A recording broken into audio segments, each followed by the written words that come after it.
প্রত্যেকবার বহরমপুর আসলে আমার হবেই। একটু ফ্রেশ লাগছে।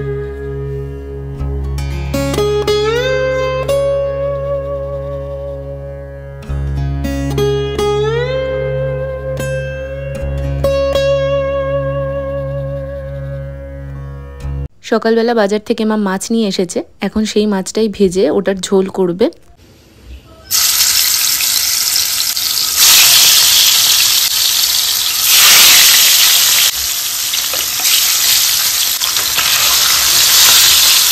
বেশ অনেকদিন বাদে তোমাদের সঙ্গে আবারও একটা ব্লগ শেয়ার করছি।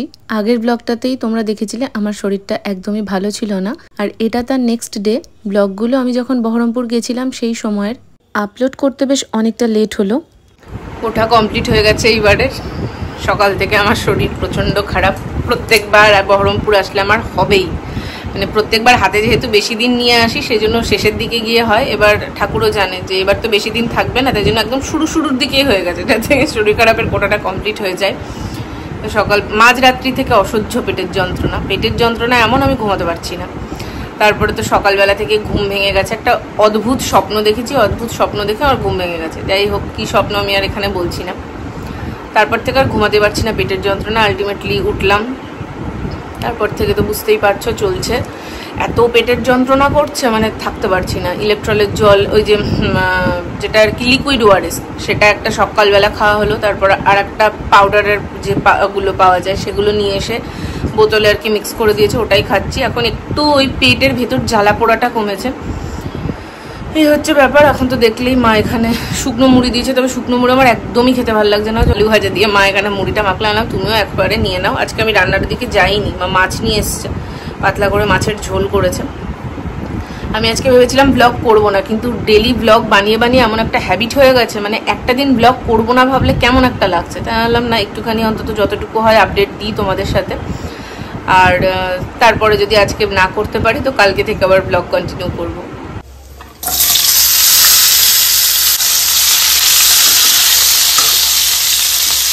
মাছের ঝোলটা আজকে মাকে একদম হালকা পাতলা ভাবে করতে বলেছি। মা বলছিল আরো কয়েক রকম সবজি দিয়ে মাছের ঝোলটা করবে, তবে আমার অতটা সবজি দিয়ে না খেতে ইচ্ছে করছে না। দেখবি শরীর খারাপের সময় না একটু স্পাইসি কিছু খেতে ইচ্ছা করে, তবে সেটা যেহেতু উচিত হবে না, সেই জন্য মাকে বললাম একটু পটল আর আলু দিয়েই মাছের ঝোলটা করতে, কারণ পটলটা আমার খেতে বেশ ভালোই লাগে। তো পটলটা মা ওদিকে ভেজে নিল, আর আলুটা তো সেদ্ধ করা ছিল। এরপর দুটোকে একটু হালকা করে ভেজে নিয়েছে, তারপরে মাছের ঝোলটা করবে। অন্যদিন আমি রান্না না করলেও অ্যাটলিস্ট রান্নাঘরে এসে বসে থাকি বা নিজের কোনো কাজ সেরকম আমি ও ঘরে করার চেষ্টা করি। তবে আজকে শরীরটা এতটাই কাহিল, ফোনটা আমি ট্রাইপডে সেট করে দিয়ে গিয়ে শুয়েই ছিলাম। একদমই শরীরে আমার মানে কোনো এনার্জি তো নেই, স্ট্রেংথ তো পাচ্ছি না সেভাবে। তোমরা আমাকে অনেকেই বারবার করে বলছো বড় ব্লগ কেন আসছে না, অনেকে তো লিখেছো বড় ব্লগ দেখতে খুব ভালো লাগে, বড় ব্লগের ওয়েট করো। আমিও তোমাদের সঙ্গে ভিডিও শেয়ার করতে চাই, এমনটা না যে আমার বড় ব্লগ করতে ভালো লাগে না। এই আজকে যখন এডিট করতে বসেছি, আমার তখন ভীষণ মিস করছিলাম এই দিনগুলো যখন আমি বড় ব্লগ করতাম। আমি অনেক দিন হলো কোনো লং ভিডিও বানাইনি। এই ভিডিওগুলো তো বহরমপুর গেছিলাম যখন, তখন বানানো। আসলে বড় ভিডিওতে খুব যে একটা ভিউজ আসছে তেমনটা নয়। একটা বড় ভিডিও বানানো, সেটা এডিট করা বা সেটাকে ভালোভাবে তোমাদের সামনে প্রেজেন্ট করা অবধি অনেকটা খাটনি থাকে, যেটার রেজাল্ট আমি খুব সেরকম একটা পাচ্ছি না। আমাকে কেউ একজন জিজ্ঞেস করছিলে আমি পার মান্থ ওয়াইটি থেকে ইনকাম করি কিনা, তো আমার নামটা না মনে পড়ছে না কে কমেন্টটা করেছিলে, যতদূর সম্ভব অনিন্দিতা করেছিলে। তো না গো, আমি ওয়াইটি থেকে পার মান্থ ইনকাম এখনো অবধি করিনি। 200 ভিউজে ইনকাম ভীষণই কম হয়, তো সেই জন্য যেহেতু শর্টসটার একটু মানুষের ভিউজটা তাড়াতাড়ি আসে, তাই জন্য আমি চেষ্টা করছিলাম যে একটু শর্টস ভিডিওটা বেশি করে দেওয়ার, যাতে চ্যানেলটা একটু সবার কাছে বেশি করে পৌঁছায়। এই জন্যই আমি শর্ট ভিডিওটা বেশি পোস্ট করছিলাম, আর লং ভিডিওটা অনেক দিন হলো আমার কিন্তু পোস্ট করা হয়নি। তবে এরপর থেকে আস্তে আস্তে আমি লং ভিডিও দেব মাঝে মধ্যে। তোমরা যারা আমার ব্লগটা দেখছো, যদি আমার ভিডিওটা একটুও ভালো লেগে থাকে প্লিজ একটা লাইক করে দিও, অন্তত ছোট করে হলেও একটা কমেন্ট করো। তোমাদের এইটুকু সাপোর্ট আমার কাছে অনেক কিছু।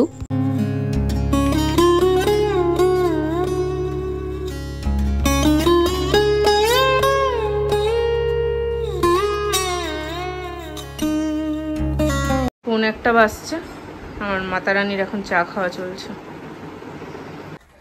স্নান কমপ্লিট করে আসলাম, বাচ্চা এখন 1:45। স্নানটা করে না একটু ফ্রেশ লাগছে। সকাল থেকে শরীরটা এত কাহিল লাগছিল, লিকুইড ওআরএসটা খেয়ে আর পাউডারের যে জলটা মা করে দিয়েছিল সেটা খেয়ে একটু বেটার লাগছে। আচ্ছা, এইখানটাতে না আলোর একটু প্রবলেম, আমি জানি এদিকটা দিয়ে অতটা আলোটা ক্যামেরায় পড়ে না, যেহেতু বড় স্ট্যান্ডটা আমি আনি না এই বাড়িতে, বয়ে বয়ে ট্রেনে করে আনা না আমার এতটা প্রচুর ঝঞ্ঝাটের মনে হয়, সেই জন্য একটু আলোর প্রবলেম হয়ে যায়। তো যাই হোক, এখন একটু ফ্রেশ লাগছে। আর এই হলো আমার এক প্রবলেম, স্নান করি যতই যা করি কাজল আমি কিছুতেই ওঠাতে পারি না স্নানের টাইমে। পরে অবভিয়াসলি আমি খুব সুন্দরভাবে ক্লিন করি, তবে স্নানের টাইমে পুরোটা ওঠে না। আর আমি বাড়িতেও কাজল পরি, আমার না ভালো লাগে কাজলটা পরলে। স্নান করার পর তো তোমাদের সাথে কথা হলো, বললাম শরীরটা বেশ ভালো লাগছে, তখন সত্যি একটু ঠিকঠাক লাগছিল, কিন্তু তারপর থেকে আবার সেই শরীরের মধ্যে অস্থিরতা করছে, আর তার সঙ্গে আমি বসে থাকতে পারছি না। তো ওই জন্য জানলাটা খুলে একটু এখানটা করে শুয়েছিলাম, এই দিক দিয়ে না বেশ ভালো একটু হাওয়া আসছিল, তো এখানেই শুয়ে শুয়ে বাইরে দেখছিলাম।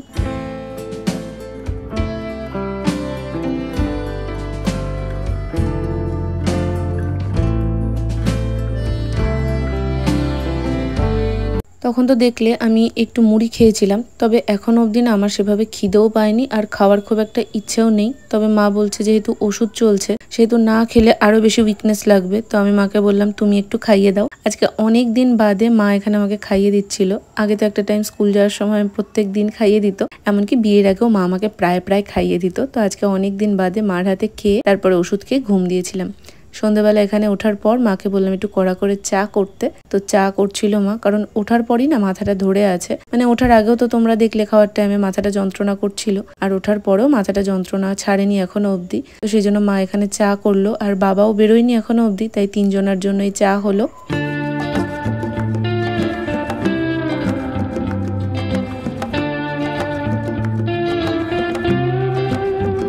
মা ওদিকে চা করছে, আর আমি ঘুম থেকে ওঠার পরে রান্নাঘরে গিয়ে মা আর বাবার সাথে দাঁড়িয়ে কথা বলছিলাম। তাই এদিকে বিছানাটা এখনো অবধি তোলা হয়নি, তাই জন্য বিছানাটা চটপট করে তুলে জানলার পর্দাটা সরিয়ে দিলাম। পর্দাটা যেহেতু পুরো একদম জানলাটাকে কভার করে ফেলে, সেই জন্য বাইরের হাওয়া বাতাস একটুও ঢোকে না যতক্ষণ অবধি পর্দাটা দেওয়া থাকে।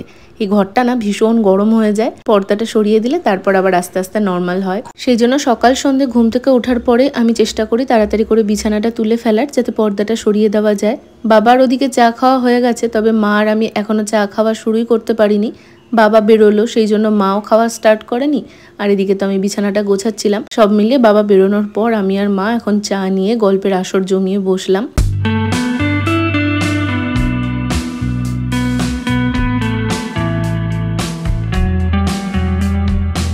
মারা তো রাত্রেবেলা রুটিই খায়, তবে আমার যেহেতু রুটি খাওয়ার ইচ্ছে নেই একদমই, আর আজকের আমি খেতেও চাইছিলাম না রুটি, সেই জন্য মাকে বললাম ভাত বসিয়ে দিতে, তাই তিনজনের জন্যই ভাত করে নিয়েছে। আর আমি এদিকে খাচ্ছি একটু কাঁচা জিরে, কেমন একটু মনে হচ্ছে না অম্বল অম্বল করতে, তো সেই জন্য একটু কাঁচা জিরে চিবিয়ে খেলাম। তারপরে মাকে একটু হাতে হাতে রান্নার কাজগুলো হেল্প করছিলাম, মানে আলুটা ছাড়িয়ে দিয়ে আলুটা কেটে নেব, তাহলে মার ওদিকে করতে তাড়াতাড়ি হবে। রান্নাঘরের কাজ সন্ধ্যেবেলায় করতে না একদমই মন চায় না, মনে হয় সারাদিন যেমন তেমন সন্ধ্যের পর থেকে একটু নিজের মতন করে সময় কাটাই। আমি ওই বাড়িতেও দেখবে সমস্ত কাজ দিনের বেলাতেই করে নেওয়ার চেষ্টা করি, আর এই রোগটা মারও আছে। আর এই বাড়িতে থাকলে সন্ধ্যাবেলায় সমস্ত কাজ সেরে ফেলে আমি আর মা মোবাইলে এটা ওটা ভিডিও দেখতে থাকি, তো সেই জন্য দুজন মিলে ঝটপট করে যত তাড়াতাড়ি হয় কাজগুলোকে শেষ করছিলাম। তো হাতে হাতে আমার এখানে আলুটাও কাটা হয়ে গেছে।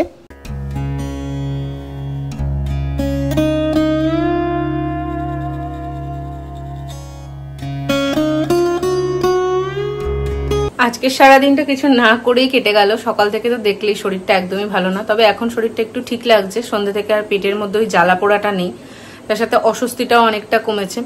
মা ওদিকে ভাত বসিয়েছে, রাত্রে মাছের ঝোল আছে, সকালবেলা তো পটল ভাজা ছিল, তো এখন আলু ভাজা করবে মা বললো। তো আমি বললাম ঠিক আছে আমি আলুটা কেটে দিচ্ছি, তুমি বরং ভেজে নিও। তো সেই জন্য আমি আলুটা কেটে কুটে দিলাম, দিয়ে আসলাম। সারাটা দিন কিছু না করলে নিজেরও ভালো লাগে না, মানে শুয়ে বসে সময়ও কাটে না। আগের ব্যাপার আলাদা ছিল, আমি এখন ভাবি আগে আমি কি করতাম। আগে আমি জানো তো শুধু সন্ধ্যেবেলাটা হলে এর বাড়ি ওর বাড়ি সবার সঙ্গে গল্প করা, পাশের বাড়ি জেঠির সঙ্গে গিয়ে লুডু খেলা। এখন আর কারোর বাড়ি যেতেই ভালো লাগে না, মনে হয় জলমুড়ি খাবো তাও নিজের বাড়ি থাকি, কারেন্ট থাক না থাক নিজের বাড়ি থাকি, কারোর বাড়ি যাব পরে সেটা নিয়ে কথা হবে, ওগুলো আর ভালো লাগে না এখন। হয়তো বয়সের সাথে সাথে সবারই একটা এরকম হয়ে যায়, জানি না। আমার তো এখন মানুষের সঙ্গে বেশি কথা বলতেই ভয় লাগে, কোন কথার আবার কি মানে বের করবে, তারপরে সেই কথা আবার উল্টো মানে দাঁড়িয়ে যাবে। মানুষ এখন বড়ই ভয়ঙ্কর। তো যাই হোক, এখন একটু শুয়ে শুয়ে আমি ভিডিও এডিট করবো, শরীরটা ভালো লাগছে না। ঘরে বসে কাটাকাটিগুলো করে দিলাম, তাতেই মনে হচ্ছে যেন ক্লান্তি হয়ে গেছে।